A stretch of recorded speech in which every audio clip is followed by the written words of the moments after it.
Welcome to That's Greek to Me. Our word for today is skene.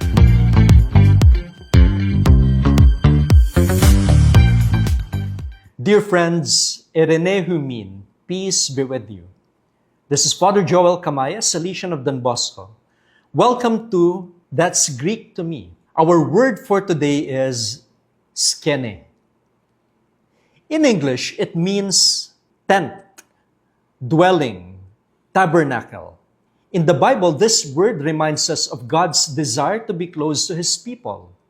Yung tolda, pag tinignan natin yung lumang tipan, the Old Testament, we see the tabernacle, the skene. What is a tabernacle? Tent. It was the sacred tent where God's presence rested among Israel in the wilderness. And it was a sign that the Lord journeyed with His people. I'd like to read from John chapter 1, verse 14, from the famous prologue. We hear something even more powerful. And let me read. Kai hologos sarx egenito, kai eskenosen en hemin. Wow.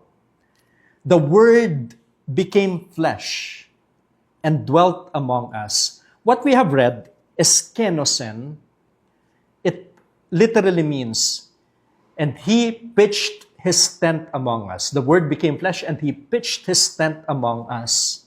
Nakipamayan sa atin, tinayo niya yung tolda sa piling natin. So, Jesus is the true skene, God's presence made flesh, walking in our midst. And then if we go to Revelation chapter 21, verse 3, we read, Behold, God's dwelling is with the human race. He will dwell with them and they will be His people. Interestingly, from this word skene, we also get the English word scene. Alam niyo yung scene? S-C-E-N-E.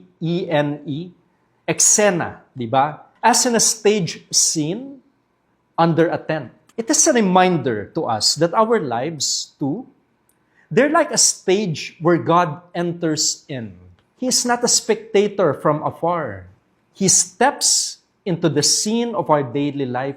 Pumapasok ba yung Panginoon sa eksena, mga eksena sa buhay mo? For us Christians, the word carries deep meaning. God is not distant or unreachable. He has chosen to set up His tent right where we live, sharing our struggles, our joys, and even our sufferings. Naging tao siya. Nakipamayan sa atin, He dwelt among us, eskenosen.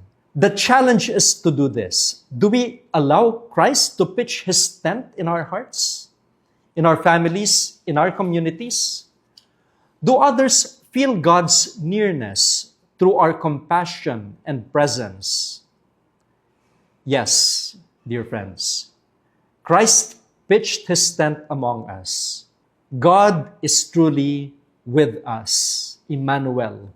And that is our word for today. May these words accompany us as we grow in faith. Meron ba mga salita sa Biblia na mas gusto niyong maintindihan at malaman kung ano yung ibig sabihin nun? Pwede kayong mag-comment, magtanong kayo at sasagutin natin yan. And of course, I invite you to like, to share, and to subscribe.